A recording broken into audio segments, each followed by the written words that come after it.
ഇന്ന് ഞാൻ 24 മണിക്കൂറും ഫുഡും മറ്റ് ആക്ടിവിറ്റീസൊക്കെ ചെയ്തിട്ട് വെള്ളം കുടിക്കാണ്ട് സർവൈവ് ചെയ്യാൻ പറ്റുമെന്ന് നോക്കാൻ പോയി. ആദ്യം തന്നെ രാവിലത്തെ ഭക്ഷണമെല്ലാം കഴിച്ച് വെള്ളമൊന്നും കുടിക്കാണ്ട് ചെങ്ങായിന്റെ ഒപ്പം തളിപ്പറമ്പ് മാർക്കറ്റിലേക്ക് പോയി. ആടുന്ന് ഓനൊരു കിലോ പഴവും 2 ട്രൗസറും നോക്കി നമ്മൾ നേരെ ചെങ്ങായിന്റെ അടുത്തേക്ക് പോയി.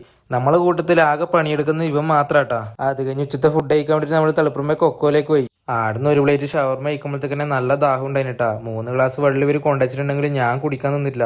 അത് കഴിഞ്ഞ് ഞാൻ നേരെ വീട്ടിലേക്ക് പോയി. പിന്നെ ഒരു 6 മണിയാകുമ്പോഴത്തേക്ക് നല്ലോണം പേസ്റ്റോണ്ട് 2 മുട്ട പുഴുങ്ങാൻ വെച്ചു. പിന്നെ ഈ 2 മുട്ട തിന്നുമ്പോഴത്തേക്കായിരുന്നു എനിക്ക് ശരിക്കും വെള്ളത്തിന്റെ വില നല്ലോണം മനസ്സിലായത്. അത് കഴിഞ്ഞോടെ ഞാൻ ജിമ്മിന് പോയി. ആടുന്ന് ഒരു വെള്ളം പോലും കുടിക്കാണ്ടെന്ന് എനിക്ക് ഒരു വർക്കൗട്ട് പോലും ചെയ്യാനും പറ്റുന്നില്ല. എങ്ങനെയെങ്കിൽ ഈ ചലഞ്ച് കംപ്ലീറ്റ് ആക്കണമെന്ന് എനിക്ക് ഉണ്ടായിട്ടുള്ളൂ. എനിക്കന്ന് വീട്ടിലെത്തുമ്പോഴത്തേക്ക് തീരെ ഒന്നും കഴിയുന്നില്ല. പിന്നെ ഫുഡ് കഴിച്ച് വേഗം കിടന്നുറങ്ങാന്ന് വിചാരിച്ചു. പിന്നെ ഈ സാധനം ഒന്നും തിന്നാങ്ങുന്നില്ല. പിന്നെ അടുത്ത സാധനം അതേപോലെ ഞാൻ പൊത്തി വെച്ചിട്ട് വേഗം കിടന്നുറങ്ങി രാവിലെ നേരം വെളുപ്പിക്കാന്ന് വിചാരിച്ച.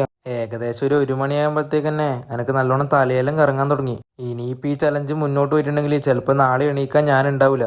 അതുകൊണ്ട് തന്നെ ഏകദേശം ഒരു 1 മണിയോട് ഈ ചലഞ്ച് ഞാൻ വെള്ളം കുടിച്ചാട്ട് അവസാനിപ്പിച്ചു. നിറച്ചുണ്ടാഞ്ഞ വെള്ളമായിരുന്നു. ഞാൻ കുടിച്ചിട്ട് ഇത്രയായിട്ടാ. രാവിലെ എണീക്കുമ്പോഴത്തേക്ക് പിന്നെ എനിക്ക് പനി പിടിച്ചു. പിന്നെ രാവിലെ തന്നെ ഡോക്ടറെയും കാണിച്ച് കുറച്ച് മരുന്നും മേടിച്ചു വന്നു കേട്ടാ. ദയവേത് ഇതുപോലെ വെള്ളം കുടിക്കാണ്ട് ആരും നിൽക്കാൻ പാടില്ലട്ടാ. ഞാൻ പിന്നെ ഒരു കഴപ്പ് മൂത്തിട്ട് ചെയ്തേന്നേ.